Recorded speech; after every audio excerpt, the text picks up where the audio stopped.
Cabegera, si Maymay Entrata sa lahat ng mga kaliganya sa Philippine music industry. Natatangi si Maymay dahil sa ikalawang pagkakataon.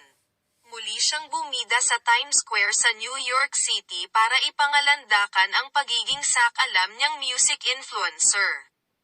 Ipinagmalaki ito ni Maymay sa kanyang Instagram post kalakip ang snapshot ng billboard ad nito sa naturang lugar.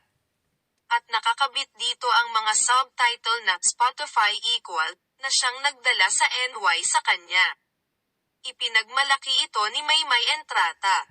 At sinabing pasabog ang pagtatapos ng 2023 sa kanyang music career. Ending my year with at Spotify. Grabe bay, nasa NYC Times Square po ulit po tayo, isang maagang pamasko para sa atin. My loves at sudden na higugma team.